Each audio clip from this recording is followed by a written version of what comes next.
वक्फ board के विषय में जो भी सरकार की सोच है और उसमें संशोधन का जो प्रावधान लाने की बात है, विपक्ष को उसके तथ्यों पे जाना चाहिए कि किस प्रकार से वक्फ बोर्ड की संपत्तियों का उपयोग उसी अल्पसंख्यक समाज की महिलाओं के लिए और बच्चों के लिए और उनके गरीबों के लिए हो। इस सोच के साथ ऐसे यह मामला अब जेपीसी में चला गया है, तो वहाँ उस पर चर्चा होगी, उस पर विचार होगा। सर, क्रीमी लेयर पे कल चर्चा चली कि कब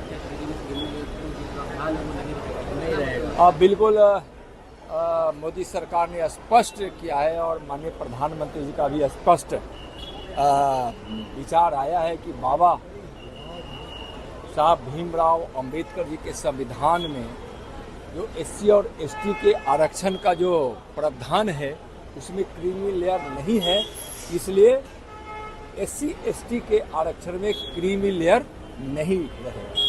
बांग्लादेश में नई सरकार का गठन हुआ है, प्रधानमंत्री ने ट्वीट कर कहा है कि वहाँ के हिंदू और अल्पसंख्यकों की सुरक्षा सुनिश्चित की जाए, लेकिन कांग्रेस की तरफ से ट्वीट तो किया गया, बधाई तो दी गई, लेकिन सुरक्षा की बात नहीं कही। देखिए, कांग्रेस की अलग सोच है, वह तुष्टीकरण की राजनीति करते हैं और उनके हर बात और हर सोच के तहत अपनी सत्ता की सोच ज़्यादा होती है। माननीय प्रधानमंत्री जी और उनके नेतृत्व वाली केंद्र की सरकार बांग्लादेश की स्थिति पर लगातार नज़र बनाए हुए हैं और वहाँ हिंदू सुरक्षित रहे, जो भी भारतीय वहाँ हैं सुरक्षित रहे, इसके लिए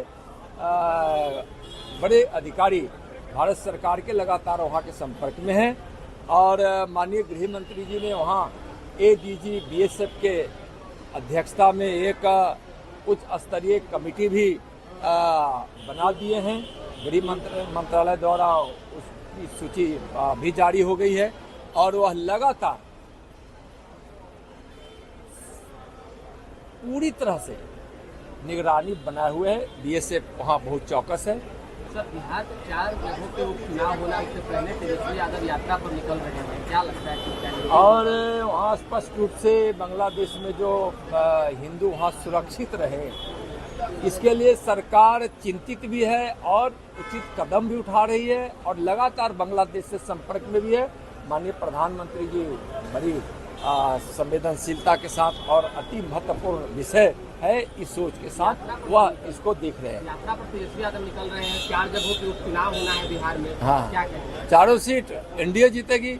उनकी यात्रा तब समाप्त हो गई, राजनीति की यात्रा। वो तो अपने उस उप मुख्यमंत्री के काल में 6 विभाग रखकर लूटने का काम किए देखे ही, इसलिए वह नहीं है आप, इसलिए उनकी यात्रा करने से कोई फर्क नहीं है। एनडीए में विश्वास है। माननीय नरेंद्र मोदी जी की विकास की गंगा देश के साथ साथ जो बिहार में बह रही है और एनडीए का नेतृत्व जो हमारे मुख्यमंत्री जी कर रहे हैं, माननीय नीतीश कुमार जी, सब नीतीश कुमार जी की विकास योजनाओं से और माननीय प्रधानमंत्री जी की विकास योजनाओं से लाभान्वित हो रहे हैं। लोगों को विकास चाहिए, लोगों को अपने बच्चों का भविष्य सुरक्षित चाहिए।